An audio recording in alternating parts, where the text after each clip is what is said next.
Hi guys, so for the last two lessons we've been looking at the World War II and its impact upon Ireland. We've been focusing on Southern Ireland or ERA as it was at the time. Remember, it's not the Republic of Ireland because Ireland doesn't become a republic until 1949. So we're talking about ERA or Southern Ireland. Today what we're going to do is we're going to look at Northern Ireland during World War II, and this is significantly different in terms of the experience of World War II because Northern Ireland, as we know, is part of the UK, and as such Northern Ireland is involved in the war. It is part of a belligerent nation and it isn't directly involved with the war, so obviously it's going to have quite a different experience of the war than the neutral country which it borders. So today, just to get thinking, okay, I want you to get thinking about Northern Ireland and Belfast.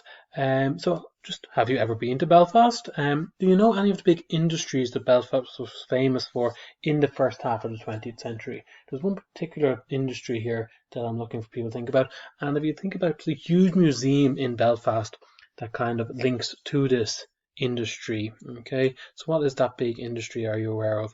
And if you do know what that industry is, why would this industry be incredibly important to this unit of learning, to looking at Ireland during World War II?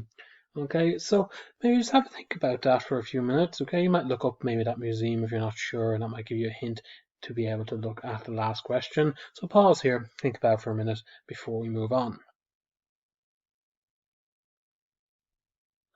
Okay, so the industry I'm looking for you to think about is shipbuilding industry, and the museum I'm asking you today, I was hinting at there, is the Titanic Museum. Okay, so we know that the Titanic was built in Belfast by a company called Harland and Wolff, and Harland and Wolff is probably the biggest shipping company in Belfast, but it's not the only one.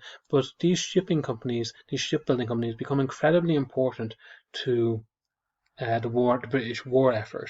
But just before we go into that and not too much in more detail, today the focus we're looking at doing is considering the role of Northern Ireland in World War II. We want to understand the relationship between North and South during this period. And we want to be aware of events around and the impact of the Belfast Blitz.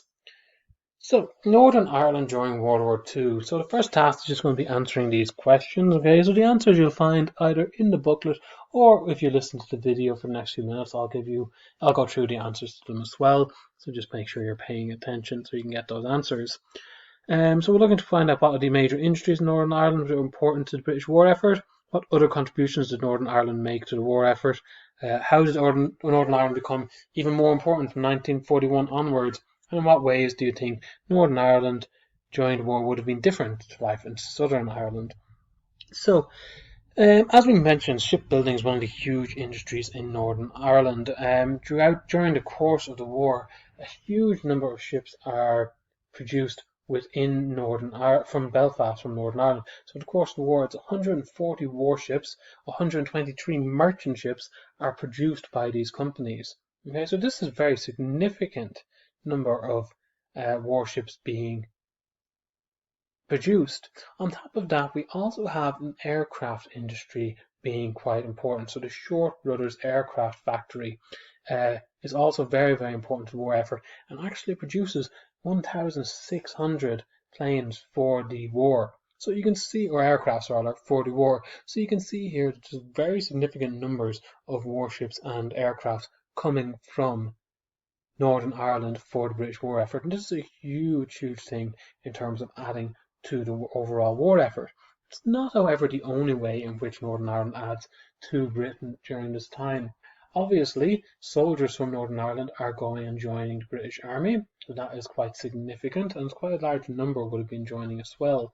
We also know that agriculture in Northern Ireland became very important. So when you get into a war, the country's industry, especially in Britain, switched over to be focusing on this war effort. However, the people at home still need to be fed. You know, people at home, the country still needs to keep running. You need to be able to supply food for your army. You know, you now have huge numbers of people who are off fighting in a war and not they're not producing food or not producing things for the country because they're busy fighting in the war. So you have to put a new focus onto how are we going to produce food, how are we going to keep our country taking over while this war is ongoing. And Northern Ireland steps up here. And an example of this would be, so compulsory tillage is introduced, and we talked about compulsory tillage very briefly with Sean Lemass in Southern Ireland, who also imposed compulsory tillage.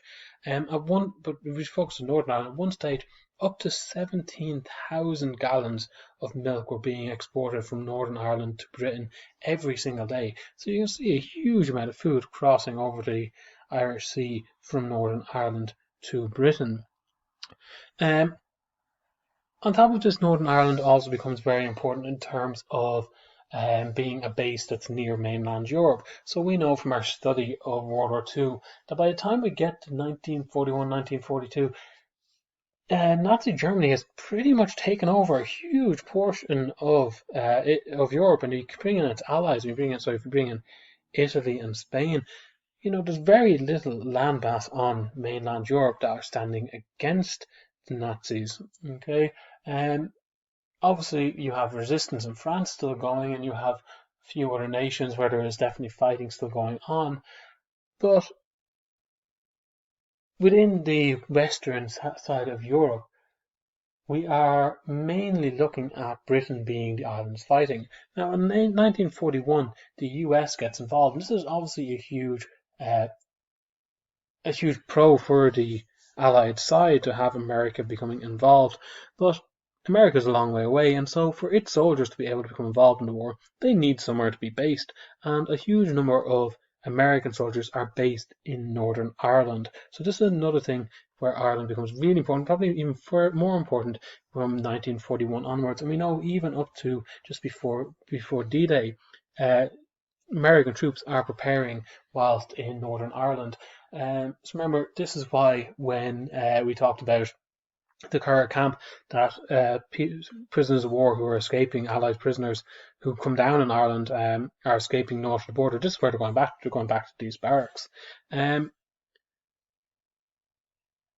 So essentially, life in Northern Ireland is very much governed by the war, much more so than we would have seen in the South. While the South did have rationing, and yes, there would have been people who joined the war. The South was very much trying to build its economy, trying to take over, trying to keep going, but not putting a huge amount of effort into being a belligerent nation, because it's just not. There's no effort going into offensive weapons or anything like that.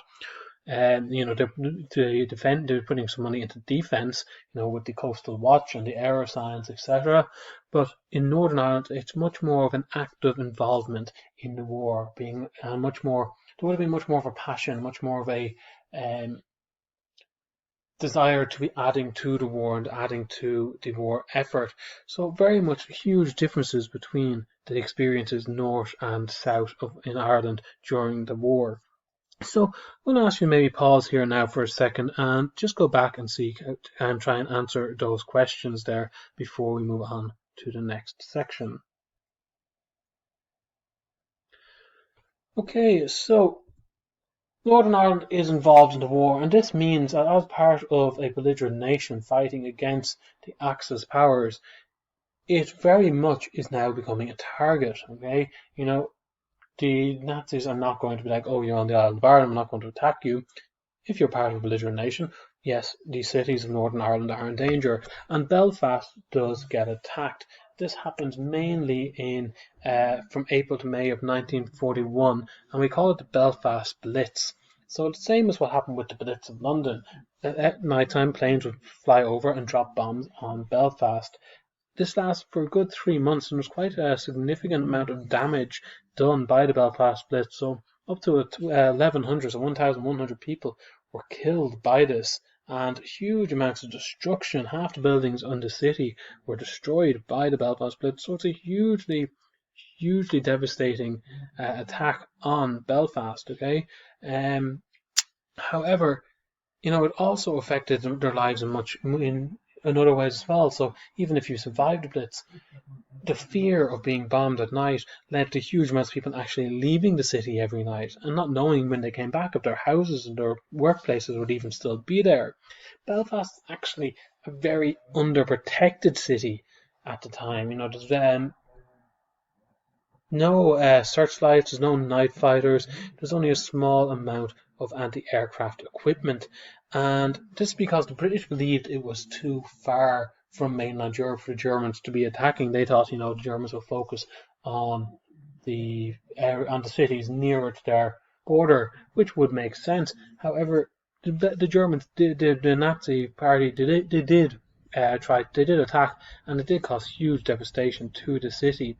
Now, during this, we do see one element of where Ireland's neutrality can be called into question, because when Belfast was bombed, the Irish Fire Brigade were sent by the government, and it was an official decision made, were sent north to help deal with the aftermath of the Blitz. So the Southern Irish government wanted to help out the Belfast, and you can see, you can understand that there's a link here to the politics of the Southern government still wanting fully united Ireland, but also this is just good. This is, neighbourly, reaching out, saying we are in this together, we want to support you, even though we're not a belligerent nation, we're all Irish and we will be there to help. And, they don't want to see the loss of Irish life because of this. So the Irish government do get involved. It's one of the times where they most put their neutrality into question is when they start to send these fire brigades north. So you can see that for Northern Ireland, it's much more significantly involved in the war than the South. Okay, it is part of a belligerent nation. The war, they are being attacked, they are going off actively. Huge amounts of people have been involved in the war. All their industry and agriculture very much geared towards war. So Northern Ireland very much part of World War II. So again, I'm going to ask you to pause here. The section there in the booklet about Belfast Blitz, and just consider each of these questions and give me a full detailed answer for each, please, before we move on. Okay, so that's the first two tasks done, and that's pretty much the majority of the information we need about Northern Ireland during World War II for now. We're not going to go into overly huge amount of details. There is a lot of information out there if you want to discuss it more, if you want to learn more about it. It's a very interesting time, and you can see, and the connections between America and Northern Ireland really strengthen here because of the amount of US troops who were based in the north. Okay, but for what we want to do moving on is we're considering how the entire island was affected. So what I want you to do, and this is your final task for the day, is to take down this table into your I would say into your copies, or you can do it on your iPads, of course, as well. I will put this table, I'll upload this slide onto the Teams as well, so this will be attached underneath today's video.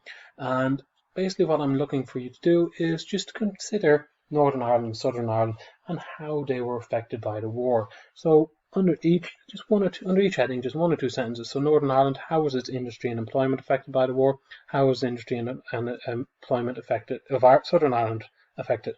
Rationing and everyday life, both north and south. Attacks and danger. Which ones were under more attacks, which ones were in more danger? Were they both? Were they both in significant amounts of danger? What is the involvement there? And of course the overall involvement in the war between the north. What's the overall involvement of the north in the war, and what's the overall involvement of the south in the war? And I would definitely suggest looking back at that booklet. Okay, I've run quite quickly through the information here today to try and contain this video to not being too long. But definitely looking back at the booklet and having a good, thorough understanding of this topic. Okay, that's it for today, guys. So any questions, please do let me know. Just get in contact by email, and I'll see you on Thursday for our live lesson.